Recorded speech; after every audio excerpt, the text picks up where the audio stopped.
در دایره چورابینی‌ها بخشیده به 20مین سالگرد وحدت ملی کاروان معرفت به ناحیه زیبامنظر واسع قهرمان تشریف آورد.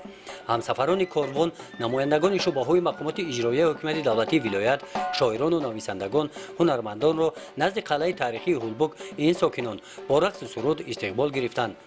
سپس کاروان معرفت در 11 گروه با برنامه معین گردیده به جماعت‌های دهات سفر نمودند. در جماعت دهات گلستان با مقصد بالا بردن سطح معرفت حقوقی اهالی و آخری کارمندان حفظ حقوق ثبت اسناد حالت شهروندی با ساکنان برگزار گردید. در این واخری عاید به قیدگیری دولتی اسناد حالت شهروندی، ترتیب به قیدگیری دولتی اسناد حالت شهروندی، به قیدگیری دولتی تولد معلومات داده شد. در محیط ایدانه با 4 نفر طفلان نوزاد شهادتنامه تولد سپاریده شدند. در تالار قصر فرهنگ جماعت دهات به نام میرعلی محمد علی باشد، هنرمندان تئاتر مسحکه موسیقی به نام سیدعلی ولیزاده شهر کولاب نمایشنامه گرداب زندگی مرادعلی نبیف را در تهیه کارگردان جوان سفرخان مدلیف پیشکش ساکنان جماعت دهات گردانیدند.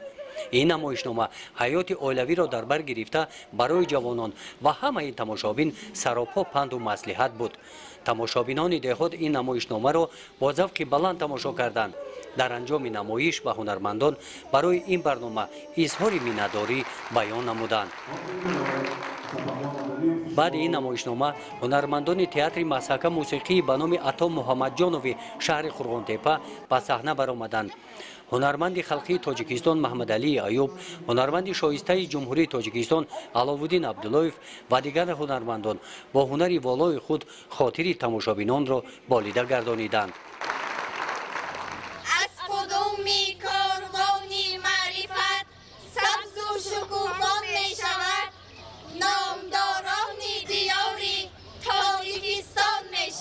در جماعت دهات به نام رودکی کاروان معرفت را جوانان صمیمانه استقبال گرفتند. در این جماعت دهات از ریاست کار با زنان با عائله مقامات اجرایی حاکمیت دولتی ولایت ختلان تشریف آوردند. کاروانیان معرفت نخست با شرایط باغ فراغتی و استراحتی این جماعت دهات شناس گردیدند. باغ مذکور در درآمدگاه جماعت دهات واقع می باشد.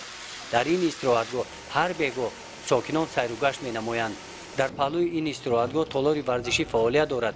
در این تالار برای مشق و تمرین و گذراندن چهاربینی‌های ورزشی امکانیت‌های خوب موجود می‌باشند. در جماعت دهات به نام رودکی کتابخانه دهاتی فعالیت دارد. کتابخانه نه آنقدر کلان باشد هم اعضایان بسیار دارد. جماعت دهات به نام رودکی دارای مرکز سلامتی است. این سال با تجهیزات‌های نوی زمانوی تامین گشته است. در این جماعت دهات بیمارخانه رقم 3 فعالیت دارد. این بیمارخانه سال گذشته تعمیر کاپیتالی یافته با تجهیزات‌های معاصر طبی مجهز می باشد. در مؤسسه تحصیلات میانه عمومی رقم 69 هنرهای ملی سر و لباس، طعام‌های ملی، هنر کدبانوگی زنان و دختران واسعگی به نمایش گذاشته شدند. در تالار مجلسگاه همین مؤسسه باشد برنامه مخصوصی هنری برگزار گردید که جالب اعضایان کاروان معرفت گردیدند. عائله پیوند انسان به وطن زیر همین عنوان برنامه ایدانه دایر کرده شد. 15 جفت عائله‌های نمونوی جماعت دهات اشتراکچی این چهاربینی بودند. آنها از تجربه حیات عائلوی خود نزد جوانان برآمد کرده و سوالهای آنها جواب دادند. در برنامه لباس‌های کودکانه از جانب طراحان محلی پیشنهاد گردیده نمایش داده شدند.